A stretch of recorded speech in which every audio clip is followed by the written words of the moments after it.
성도 여러분 안녕하십니까? 네. 떡국 많이 드셨습니까? 저는 될 수 있으면 떡국 안 먹으면 나이 안 먹는 줄 알고 안 먹었습니다. 자, 오늘 나무에 달린 그리스도라는 제목으로 제가 여러분에게 말씀드릴까 합니다. 우리 본문을 제가 읽겠습니다. 갈라디아 3장 13절입니다. 그리스도께서 우리를 위하여 저주를 받은 바 되사 율법의 저주에서 우리를 속량하셨으니 기록된 바 나무에 달린 자마다 저주 아래에 있는 자라 하였습니다. 이 본문을 가지고 제가 여러분에게 말씀을 전가하겠습니다. 여러분, 예수님에 관한 영화가 헐리우드에서 만들어질 때마다 진정한 십자가의 정신이 왜곡되는 현실을 우리는 즉시할 필요가 있습니다. 제가 청량리교회 2004년도에 그때 부목사로 있을 때인데 청년들이 저한테 패션 오브 크라이스트라는 영화, 바로 이 표지가 있는, 이 포스터가 있는 이 영화가 나왔다 그러면서 너무도 은혜스럽다고 저보고 보라 그래서 본당에서 이거를 보다가 제가 깜짝 놀라가지고 이 끔찍한 영화가 그래서 제가 영화를 보다가 중단시켰어요. 그래서 제가 더 이상 영화를 보지 못했습니다. 이 패션 오브 크라이스트라는 영화는 놀랍게도 사단의 음흉한 목적을 가지고 이 땅에 나온 영화이기 때문에 여러분들은 절대 이 영화를 봐서는 안 되고 교회에서 틀어줘서도 안 됩니다. 보통 이 영화를 소개하기 전에 이 영화를 여러분에게 말씀드리기 전에 우리는 일루미나티라는 단체에 대해서 여러분이 알 필요가 있습니다. 일루미나티라는 것은 뭐냐면 광명이라는 뜻인데요. 루스벨의 이름도 광명 아닙니까? 이 광명인데 1776년 5월 1일에 독일의 아담 바이 샤우트라는 사람에 의해서 처음으로 이 조직이 시작이 됩니다. 5월 1일은 일루미나티 회원에게 매우 중요한 의미가 있는데 여러분 지금 우리나라 그 노동절이죠, 그죠? 노동일이 언제입니까? 5월 1일입니다. 그리고 공산주의 혁명이 성공하고 볼셰비키 혁명이 성공하고 그 노동절을 5월 1일로 했고 그리고 1992년 한인 폭동이도 5월 1일에 일어났고 이 5월 1일이 뭔가 의미가 있는 것이라고 저는 생각을 합니다. 일루미나티는 18세기 후반 아까 독일 아담 바이 샤우트라는 사람이 카톨릭 예수회 대학에서 공부하다가 진보적 사상을 접하면서 창안한 사상으로 대학 교수 시절 사회 엘리트들에게 소개해서 많은 호응을 얻었는데 지금은 세계에서 문화, 사회, 정치, 군사 전반에 걸쳐서 매우 유력한 사람들이 일루미나티에 가입하고 있습니다. 일루미나티는 세계적인 금융 재벌이자 프리메이슨의 핵심 인물인 로스차일드, 이 유대인 말입니다. 로스차일드 가문과 손잡고 1776년 5월 1일에 정식으로 일루미나티라는 단체를 창립합니다. 로스차일드 패밀리, 로스차일드 저기 성이 있는 게 로스차일드의 그 가문이 사는 집입니다. 여러분, 일루미나티는 광명이란 뜻으로 빛을 받아 우주 만물의 법칙을 깨달은다는 것을 의미하는데 거기 보면은 여러분 저 눈이 보면은 눈이 하나에 있죠. 저 눈이 호루스의 눈인데 이 눈이 이집트로 거슬러 올라가면은 바로 태양신을 상징하는 눈이라는 사실을 여러분들은 아셔야 될 필요가 있습니다. 그리고 여러분 보시면은 저기 1달러짜리 지폐를 보면은 피라미드가 지어지다가 위에 완성을 하지 못한 피라미드 위에 눈이 달려 있는 것이 1달러짜리 지폐에 있어요. 저것이 바로 미국에 건국할 때 이 미국을 움직이는 사람이 일루미나티, 프리메이슨 바로 우리다라고 하는 것을 만천하에 천명하기 위해서 저렇게 하는 것입니다.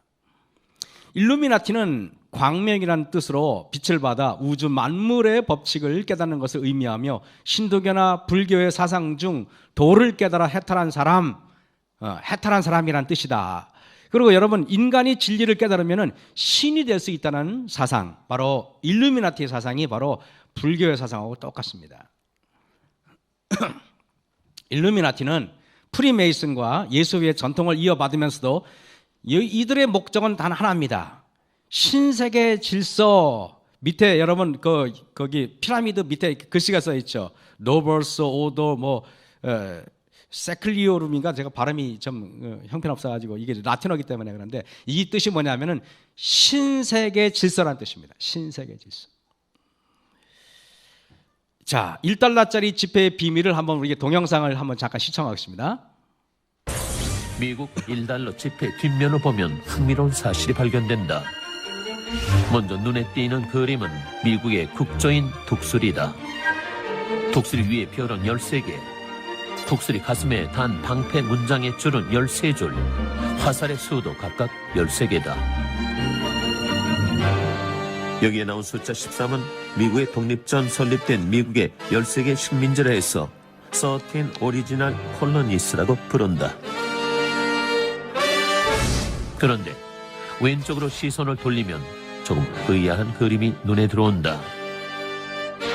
완성되지 않은 피라미드와 그 위에 눈이 의미하는 것은 무엇일까?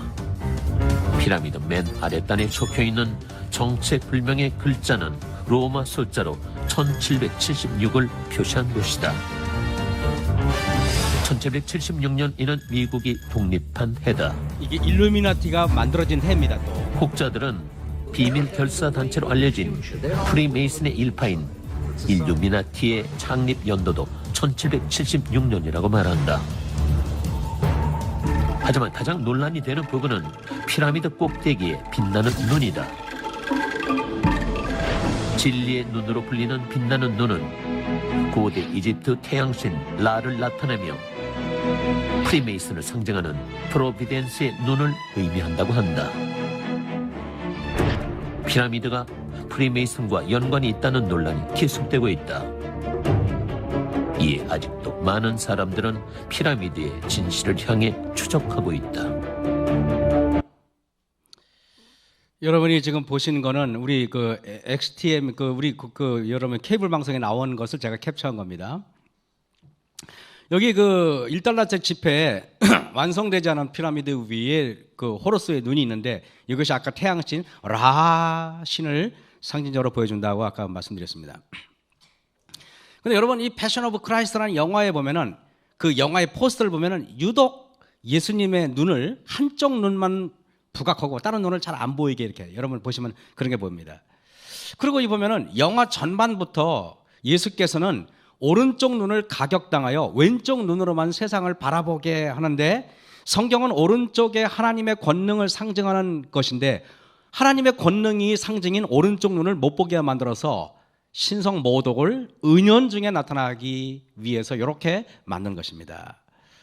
여러분 이 영화를 보면은 자, 이 오른쪽 눈이잖아요. 오른쪽 눈을 가격해서 왼쪽 눈으로만 보게 만듭니다. 이게 실제로 여러분 성경 어디에도 예수님의 한쪽 눈을 가격당했다는 말이 성경에 어디에도 없어요.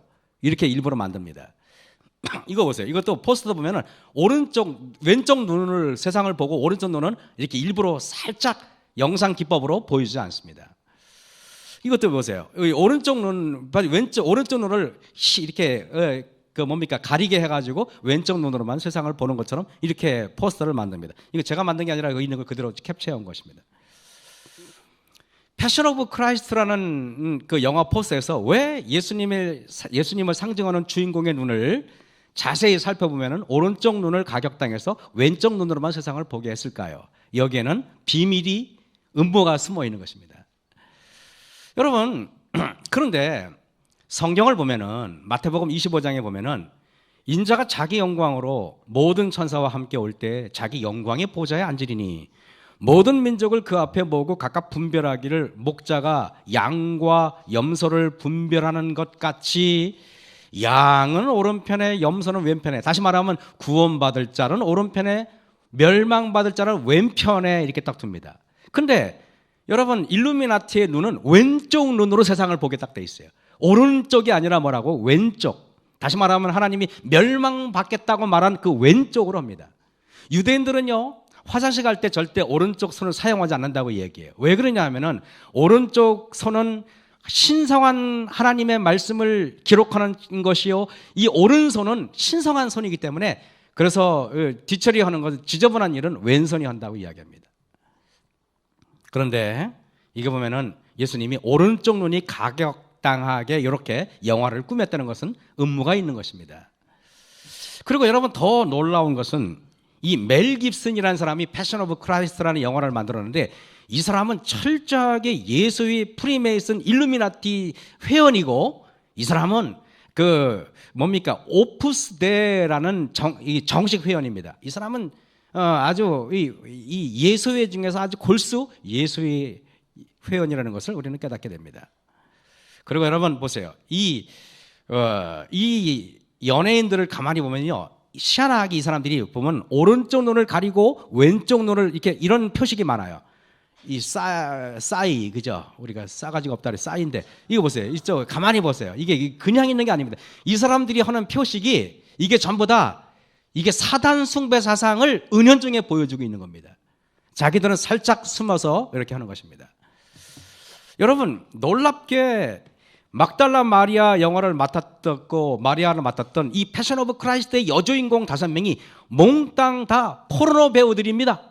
드라큘라에서 여러분 바로 창녀 역을 맡았던 여자들을 썼다는 것입니다. 이런 더러운 영화를 여러분들이 보시면 안 되는 것입니다.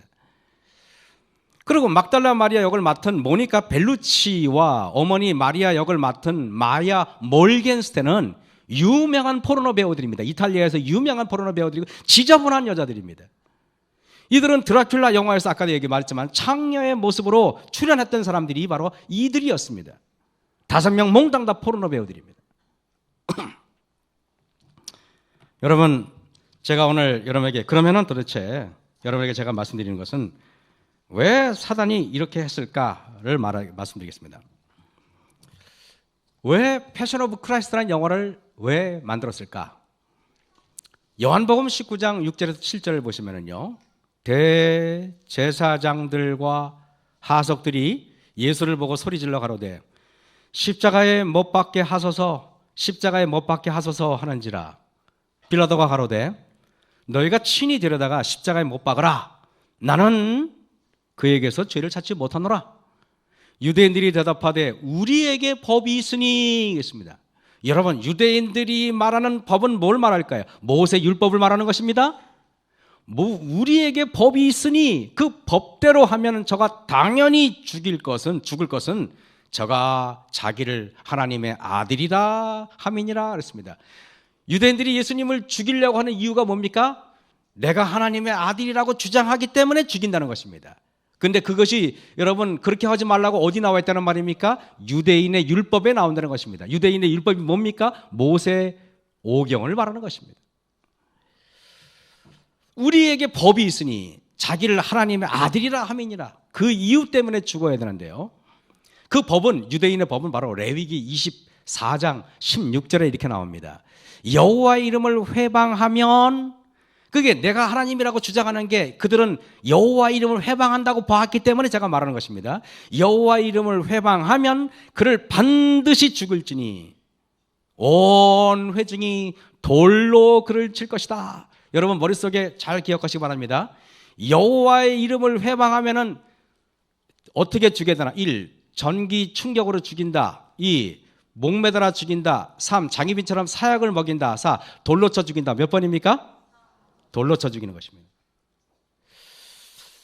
여러분 여호와 이름을 회방한 적은 예수님은 전혀 없어요. 예수님 하나님의 아들이니까. 그러나 유대인들이 볼 때는 예수님께서 하나님의 아들이라고 말씀하시는 것이 그들의 눈으로는 하나님의 아들을 하나님의 이름을 회방하는 것처럼 보였을 것입니다. 그렇다면 여러분 하나님의 이름을 회방하는 것처럼 보이면은 말씀에 의하면은 돌로 쳐 죽여야 됩니다. 아까 말했죠, 그죠? 돌로 쳐 죽이라 그랬어요. 이제 보세요. 실제로 돌로 쳐 죽이려고 하는 거 봅니다. 너희 조상 요한복음 8장 56절에 너희 조상 아브라함은 나이 때 볼 것을 즐거워하다가 보고 기뻐하였느니라. 유대인들이 가로되 네가 아직 50도 못 되었는데 아브라함을 보았느냐? 왜냐하면 예수님이 이 땅에 오시기 전에 2000년 전에 아브라함이 있었잖아요. 지금으로부터는 4000년 전이잖아요. 그런데 예수님이 태어나기 2000년 전에 아브라함인데 예수님이 말씀하시기를 내가 아브라함을 보았다 이렇게 말했어요. 그랬더니 유대인들이 말하기를 아니 네가 아직 50도 못 되었는데 아브라함을 보았느냐? 이렇게 물어봅니다. 예수께서 가라사대 이렇게 말합니다. 아브라함이 나기 전부터 내가 있었는지라. 이 말이 뭡니까? 내가 아브라함을 만났다는 말입니다. 그래서 여러분 창세기 18장에 나오고 창세기 19장에 나오는 바로 상수리의 나무에서 여호와, 아브라함에게 나타난 그 여호와 하나님은 바로 예수님임을 우리는 알 수가 있는 것입니다. 아브라함이 나기 전부터 내가 있느니라 그랬습니다. 여러분, 자, 저희가 돌을 들어 치려 하거늘, 왜? 레위기에 하나님이라고 주장한다고 하면 어떻게 합니까? 돌을 들어 치려 하거늘 예수께서 숨어 성전에서 나가십니다. 여러분, 요한복음 10장 30절 31절 보세요. 예수님이 이렇게 말씀하십니다. 나와 아버지는 하나야. 이거는 우리는 당연히 예수님을 믿기 때문에 여러분들은 거부감이 없지만은 예수님을 하나님의 아들이라고 생각하지 않는 유대인들에게는 청천벽력 같은 소리입니다. 나와 아버지는 하나다 그러니까 뭐야? 네가 하나님이란 말이야? 그러니까 유대인들이 어떻게 합니까? 당장 돌을 들어 치려 하거늘 이렇게 나오는 것입니다. 왜냐하면 레위기 24장 16절에 자기를 하나님의 이름을 회방하면 돌로 쳐 죽이라 그랬으니까. 제가 여러분에게 이 말씀 드릴게요. 시브리서 10장 5절 7절 보겠습니다. 그러므로 세상에 임하실 때에 가라사대 하나님이 제사와 예물을 원치 아니하시고 오직 나를 위하여 한 몸을 예비하셨도다.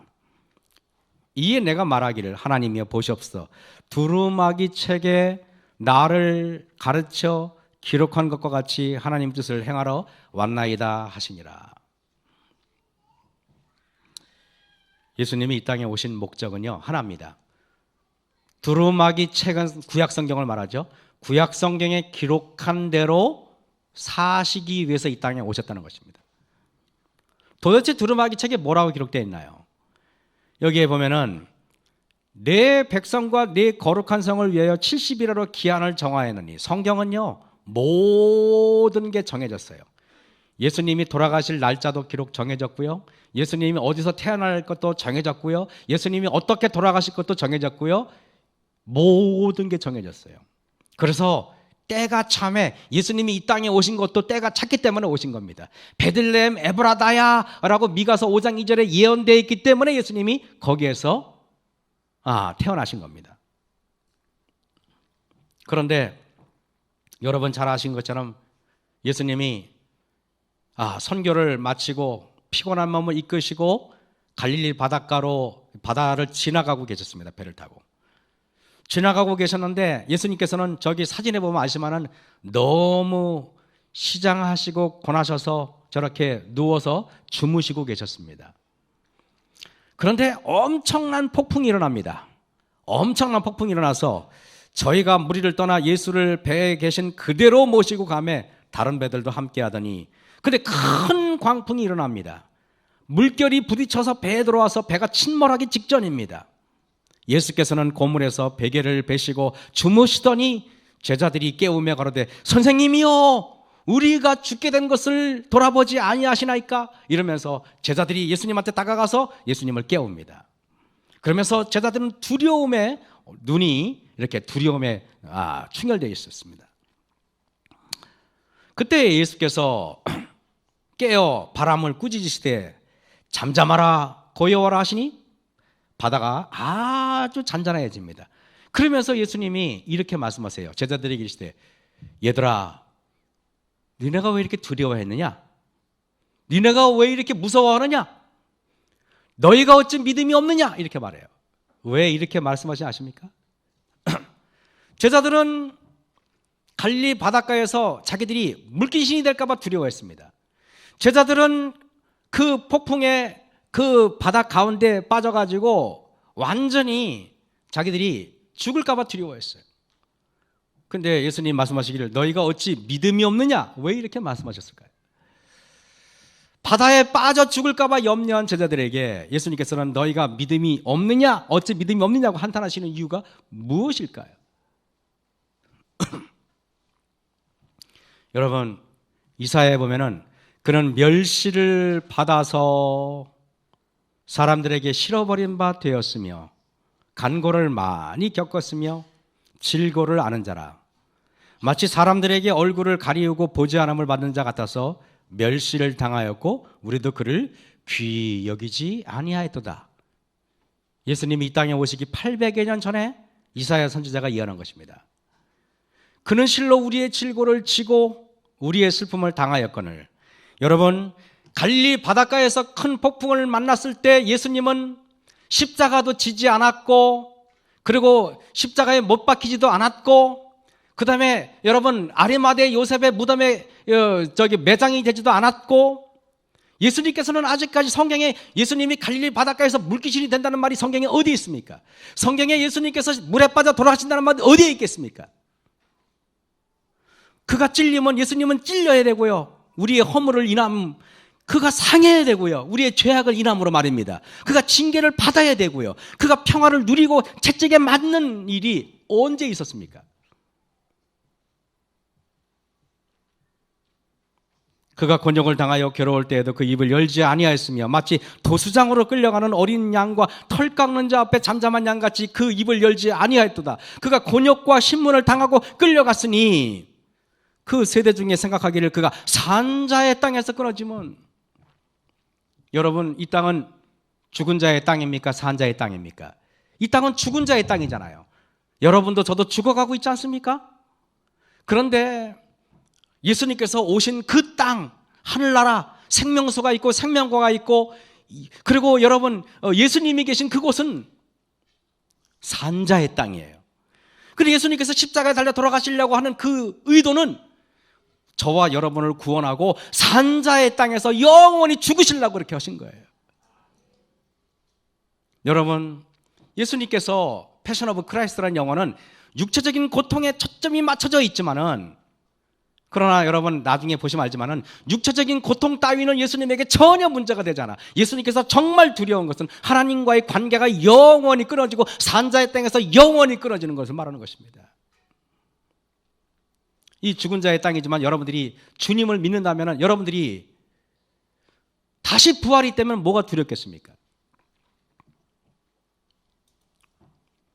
그는 강포를 행치 아니하였고 그 입에 괴사가 없었으나 무덤이 악인과 함께 되었으며 그 묘실이 부자와 함께 되었도다. 예수님이 갈릴리 바다 한가운데 빠져가지고 그 바다 밑에 수장된다고 기록되어 있지 않고, 분명히 기록되기를 그분은 아리마대 요셉, 부자 요셉의 묘실에 묻히겠다고 이렇게 예언되어 있습니다. 예수님의 말씀은, 얘들아, 800년 전에 이사야가 나를 향하여 예언한 내가 십자가에 달려 죽겠다는 그 말을 왜 믿지 않았느냐? 믿음이 적은 자들아. 바로 그런 뜻입니다, 여러분.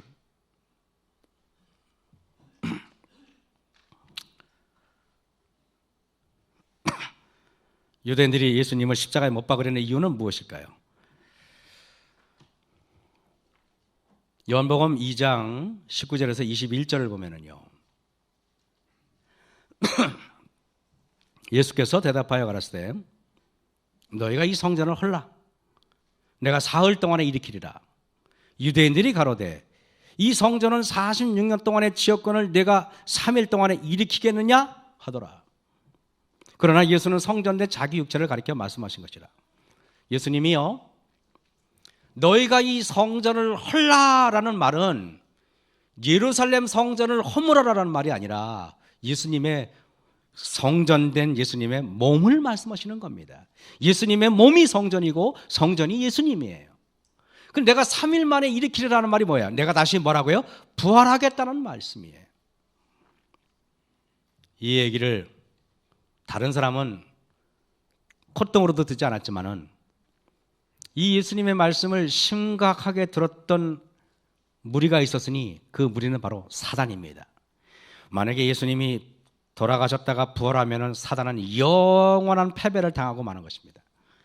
사단이 깜짝 놀라가지고 예수님을 어떻게 하면 부활하지 못할까 결심을 합니다. 그래서 예수님을 영원히 부활하지 못하도록 작전을 짭니다. 그리고 요한복음 12장에 보면 이렇게 말해요. 이제 이 세상에 심판이 이르렀으니 이 세상 임금이 쫓겨나리라. 언제? 내가 땅에서 들리면은 모든 사람을 내게로 이끌겠노라 하시니 이렇게 말씀하시면 자기가 어떠한 죽음으로 죽을 것을 보이심이로라. 만약에 예수님이 십자가에 달려 돌아가시고 다시 부활하면은 이 세상 임금인 사단은 쫓겨나는 것입니다.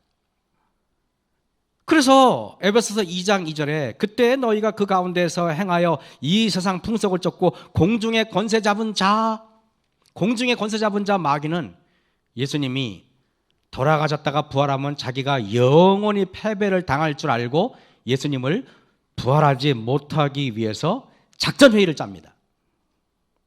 그러면서 여기에 또 요한복음 예수님이 이렇게 말했죠. 11장 25절에 나는 부활이요 생명이니 나를 주는 자는 죽어도 살겠구나라는 말이 뭐예요? 네가 나를 죽여라. 그러면 내가 나서 3일 만에 부활하겠다는 예수님의 믿음의 찬 말씀 아니겠습니까? 이 말을 들은 사단이 긴장을 합니다. 어떻게 하면 예수님을 부활하지 못하게 할까? 어떻게 하면 예수님을 영원히 죽일까를 고민합니다. 그런데 여러분 신명기 21장 22절에 이런 말이 있어요. 사람이 만일 죽을 죄를 범함으로 내가 그를 죽여 나무 위에 달거든 그 시체를 나무 위에 밤새도록 두지 말고 당일에 장사하여 내 하나님 여호와께서 내게 기업으로 주시는 땅을 더럽히지 말라. 그리고 밑줄 친 거 여러분 머릿속에 잘 기억하시기 바랍니다. 나무에 달린 자는 하나님께 저주를 받았음이니라 그랬습니다.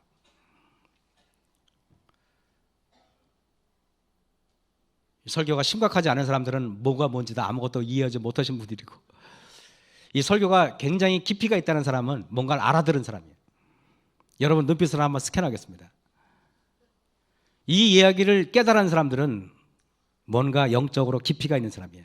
이게 무슨 말인지 모르는 사람들은 성경 더 보셔야 돼요. 무슨 말인지 알겠습니까? 졸기 두렵죠. 하나님께서 여러분을 지켜보고 계십니다. 나무에 달린 자는 하나님께 저주를 받았음이니라. 저주를 받았다는 말은 구원 없는 죽음을 이르는다는 말이에요. 저주라는 말은 구원이 없는 죽음이에요. 여러분에게 진짜 저주가 뭔지 아세요? 여러분이 순교를 당했는데 부활을 해. 그건 저주가 아니야. 근데 여러분이 죽었는데 부활을 못해. 그건 저주예요. 나무에 달린 자는 하나님께 저주를 받았음이니라. 사단이 알았습니다. 예수님을 영원히 부활시키지 못하기 위해서 예수님을 나무에 달아 죽여야 되는구나. 돌로 쳐 죽일 것이 아니라 나무에 달아 죽여야 되는구나. 이렇게 생각을 한 것입니다. 성경에서 저주라는 것은 구원 없는 죽음을 의미합니다. 사단은 예수님을 저주하라고 온갖 획책을 하기로 결심했는데 그 결심이 바로 나무에 달아 죽이기로 결심한 것입니다. 그런데 여러분 보세요. 대제사장들과 요한복음 19장에 보면은 하석들이 예수를 보고 소리질러 가로되 십자가에 못 박게 하소서, 십자가에 못 박게 하소서 그랬습니다. 그 법은 아까 레위기에 말한 것처럼 하나님의 이름을 회방하면 돌로 쳐 죽이소서, 돌로 쳐 죽이소서 그래야 되잖아요. 그래 안 그래요? 율법에 의하면, 유대법에 의하면은. 근데 뭐라고 말하냐면은 십자가에 못 박게 하소서, 십자가에 못 박게 하소서 이렇게 말해요. 왜 그럴까요? 예수님을 저주하기 위해서 그렇게 하는 거예요.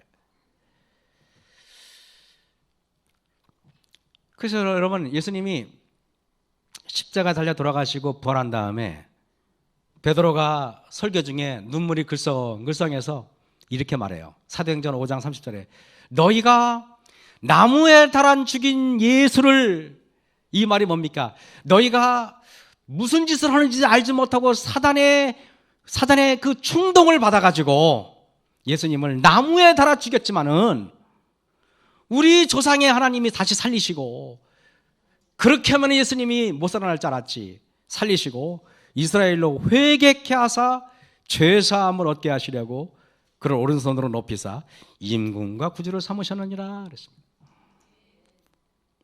여러분 사도행전 10장에 사도 베드로가 또 이렇게 말합니다. 우리는 유대인의 땅과 예루살렘에서 그의 행하신 모든 일의 증인이라. 그를 저희가 나무에 달아 죽였으나, 다시 말하면 예수님을 영원히 저주하려고 했지만 하나님이 사흘 만에 다시 살리사 나타내시되, 이렇게 말합니다. 베드로전서 2장 24절에 친히 나무에 달려 그 몸으로 우리 죄를 담당하셨으니 이는 우리로 죄에 대하여 죽고 의에 대하여 살게 하려 하심이라. 저가 채찍에 맞음으로 너희가 나음을 얻었나니. 나무에 달려 돌아가셔서 영원한 저주까지라도 받아서 여러분을 구원하려고 하시는 예수님께 감사하시면 아멘 하시기 바랍니다. 갈라디아에서 3장의 사도 바울은 베드로보다 훨씬 더 논리정연하고 신학적으로 이렇게 말합니다. 그리스도께서 우리를 위하여 저주를 받은 바 되사. 여러분, 예수님은 여러분들을 위해서 저주를 받기로 결심했습니다. 설령 사단이 획책하는 것처럼 영원히 부활하지 못하더라도 여러분을 구원할 수만 있다면 나무에 달려 돌아가시는 저주를 감당하겠다고 결심하신 예수님을 베드로는, 사도 바울은 눈물이 글썽글썽해서 갈라디아서 이렇게 말한 것입니다. 그리스도께서 우리를 위하여 저주를 받은 바 돼서 율법의 저주에서 우리를 속량하셨으니 기록된 바 나무에 달린 자마다 저주 아래에 있는 자라 그랬습니다. 우리 예수님은 나무에 달려 돌아가셨는데 저주를 받기로 결심하셨어요. 여러분이 오늘 구정 명절인데 교회에 오셔서 이렇게 안식일 날 우리 하나님을 경배하는 것은 그럴 만한 가치가 있는 것입니다. 여러분 그렇게 생각하십니까? 이사야 53장 4절 12절의 걸 보면은 하나님에게 맞으며 우리의 죄를 짊어지신 그분은 하나님에게 맞으신 것입니다. 산자의 땅에서 끊어지면 그분은 우리를 구원하기 위해서 산자의 땅에서 끊어지는 아픔이라도 감당하실 각오가 돼 있어요. 그래서 여러분 겟세마네 동산에서 땀방울이 핏방울이 되도록 기도한 것은 못에 찔릴까봐 겁나는 게 아니고, 창에 찔릴까봐 겁나는 게 아니고, 십자가를 지고 가는 게 두려워서 그러는 것이 아니고, 채찍에 맞는 것이 두려워서 그러는 게 아니고, 영원한 산자의 땅에서 끊어진 하나님과의 관계가 영원히 끊어지고 영원한 생명에서 끊어지는 것을 예수님께서도 두려워하셨기 때문에 그렇게 기도하신 것입니다. 저는 겟세마네 동산에서 예수님께서 그 바위를 움켜잡아서 기도하실 때 손에 여러분 피가 날 정도로 기도하셨어요. 온 몸에 땀이 흥건하시고 왜 그렇게 기도하셨을까? 저는 그 이유를 몰랐었어요. 마가복음 15장 33절에 이렇게 말합니다. 제6시가 되매 온 땅에 어두움이 임하여 제9시까지 계속하더니 제9시에 예수께서 크게 소리 지르시되 엘리 엘리 라마 사박다니 하시니, 이를 번역하면은 나의 하나님 어찌하여 나를 버리셨나이까 라는 뜻이에요. 예수님께서 여러분의 죄를 짊어지신 것은 하나님으로부터 버림받을 그런 그 험악한 길을 가시는 것이고, 산자의 땅에서 끊어지는 그 길을 가신 것을 여러분 잊지 않고 그 구원에 동참하시고 예수의 보혈의 공로를 힘입는 저와 여러분이 되시길 간절히 바랍니다.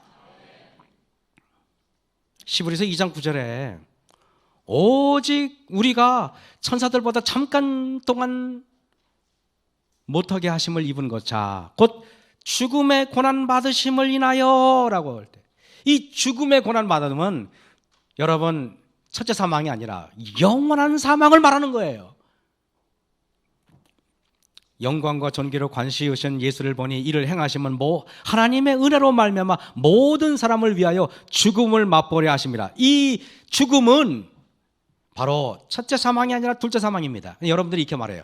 그러면 목사님, 예수님께서 제자들에게 내가 죽으면 3일 만에 부활하겠다는 말씀은 뭡니까? 죽으면 자동적으로 부활하는 게 아닙니까? 아닙니다. 그것은 시대서방에 뭐라고 기록됐냐면 예수님이 믿음으로 그렇게 말씀하신 것이고, 예수님은 여러분, 무덤 부활을 하나님으로부터 담보받지 못했다고 분명히 기록되어 있어요. 시대서망에 이렇게 말합니다. 753쪽에. 그러나 이제 그분이 지신 죄의 엄청난 무게로 인하여 그분은 해를 나타내시는 하나님의 얼굴을 볼 수 없었다. 이 최대의 고민의 시간에 구주께로부터 하나님께서 당신의 얼굴을 돌리심으로 인하여 인간이 결코 완전히 이해할 수 없는 슬픔이 그분의 마음을 찔렀다. 이러한 고민이 너무 컸기 때문에 맨 밑줄 보세요. 그분은 육체적인 고통을 거의 느낄 수 있었다 없었다? 없었다 그랬습니다. 그런데 패션 오브 크라이스트라는 영화는 예수님의 고통을 육체적인 고통에 국한시키려고 애를 썼다는 사실 여러분 아셔야 돼요. 그래서 잔인한 모습을 보여주는 것입니다. 일부러. 그러나 예수님은 육체적인 고통 따위는 거의 느낄 수 없었어요. 예수님 옆에 왼편과 오른쪽에 강도가 있었는데 예수님보다 그 강도가 육체적인 고통으로 말하면 훨씬 더 큰 고통을 당했어요. 왠지 아십니까? 금요일날 십자가 달려 돌아가셨는데 안식일 되면 나무 위에 달리면 안 돼. 그래가지고 살아있는 자는 나무 위에서 끌어내려가지고 다리뼈를 분질러가지고 죽여야 되는데 그 두 강도는 다리뼈를 분질러서 죽었어요. 다리뼈를 강제로 분지르는 그 아픔은 어떤 아픔과도 비교도 안 돼요. 육체적인 고통 따위는 예수님 느끼지 않았어요. 그 육체적인 고통이 문제가 아니라 하나님과의 관계가 영원히 끊어지는 그 고통, 영원한 생명을 포기하는 그 고통을 예수님께서는 당하시기 위해서 여러분을 구원하기 위해서 십자가 달려 돌아가신 것입니다. 감사하십니까? 아멘 안 해도 좋습니다. 그러나 아시기 바랍니다. 여러분은 감사해야 되고 여러분은 진짜로 아멘 해야 됩니다. 그렇게 생각하십니까? 똑같아. 5년 동안에 남은 게 이거네. 패션 오브 크라이스트라는 영화는 예수님의 육체적인 고통에 초점을 맞췄어요. 이걸 보세요. 사진 보세요. 그 사진을 차마 눈 뜨고 볼 수가 없어요. 사단은 예수님을 지금 조롱하고 있는 것입니다. 그러나 여러분이 하늘에 올라가시면은 아시게 될 거예요. 예수님이 어떠한 희생을 치르셨는지를 말입니다. 시대서망 753쪽에 아까 그랬죠. 육체적인 고통을 거의 느낄 수 없었다. 시대서망 753쪽에 사단은 맹렬한 유혹으로 예수님의 마음을 쥐어짜듯이 괴롭혔습니다.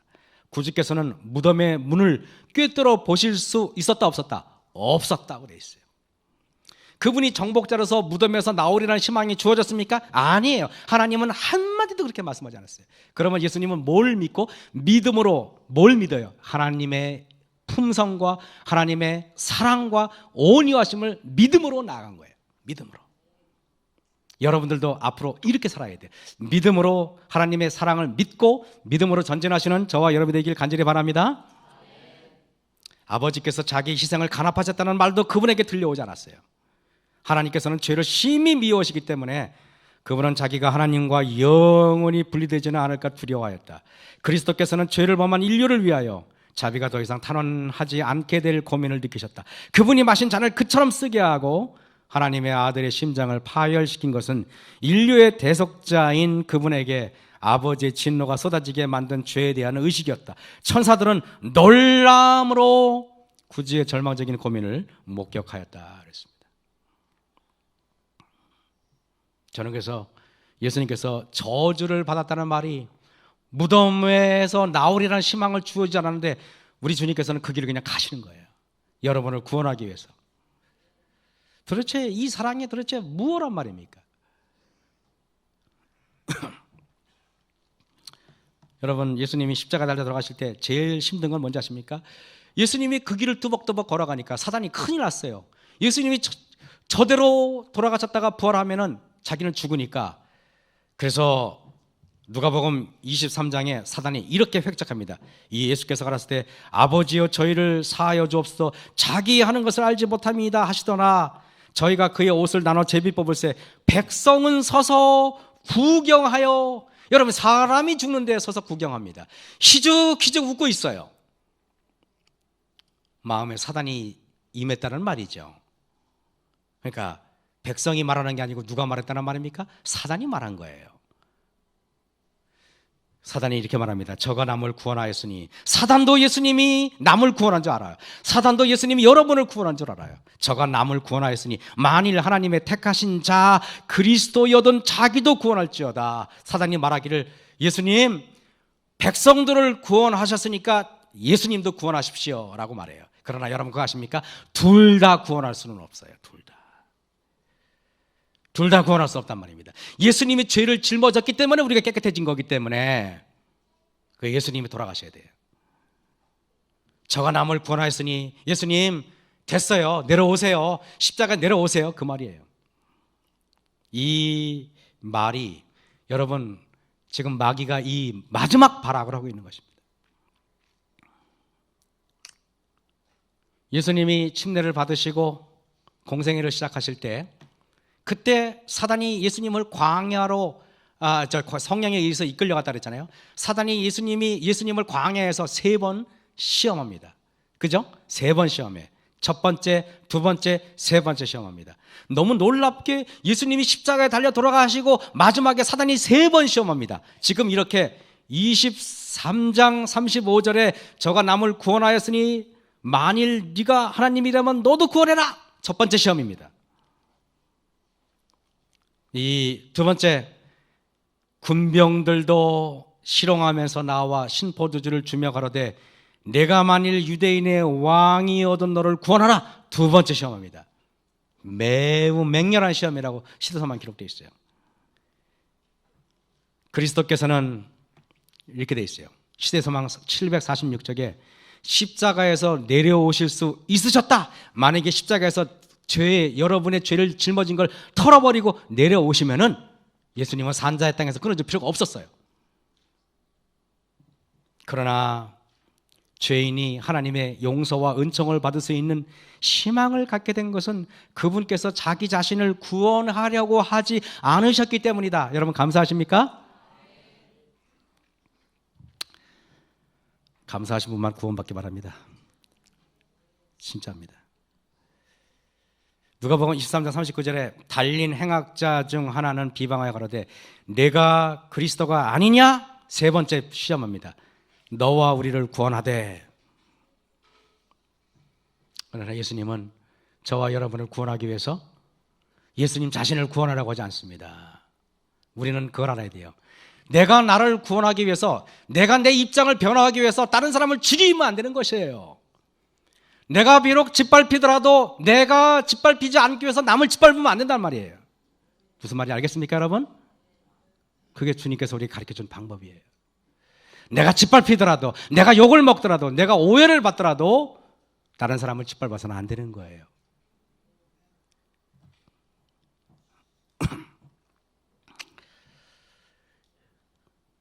예수께서 3일 동안에 무덤에 계시는 것이 두려워서 그랬던 것이 아닙니다.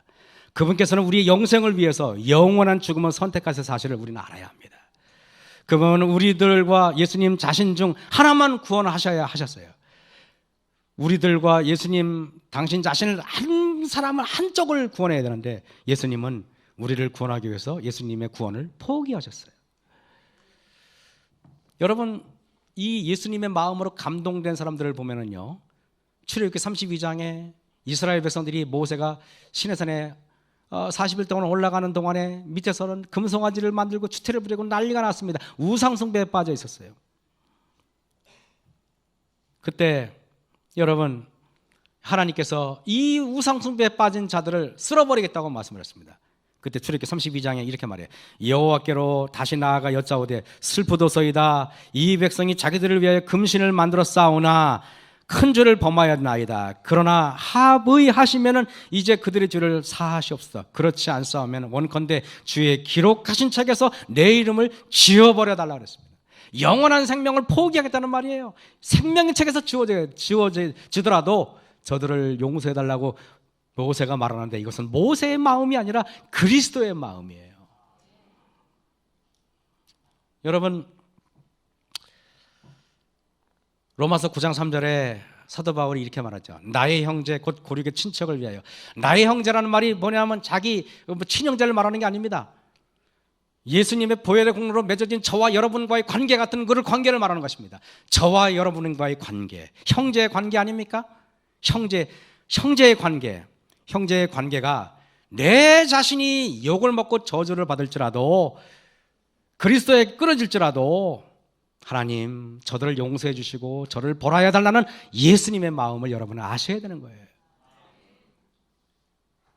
데살로니가전서 2장 8절에 우리가 이같이 너희를 사모하여 하나님의 복음으로만 아니라 우리 목숨까지 너희에게 주기를 즐겨하면 너희가 우리의 사랑하는 자 됨이니라. 목숨까지도 여러분의 옆에 있는 사람들에게 주시는 저와 여러분이 되길 간절히 바랍니다. 여인이 어찌 그 젖먹는 자식을 잊겠으며 자기 태어난 아들을 긍휼히 여기지 않겠느냐.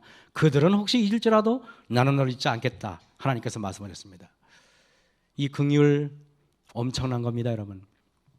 저는 그래서 여러분에게 말씀하시기를, 고린도후서 6장 1절에서 2절의 말씀을 마치고 제가 이렇게 설교를 가늠하려 하는데요, 우리가 하나님과 함께 일어난 자로서 너희를 권하노니 여러분의 이 하나님의 십자가의 은혜를 헛되이 받지 마시기 바랍니다.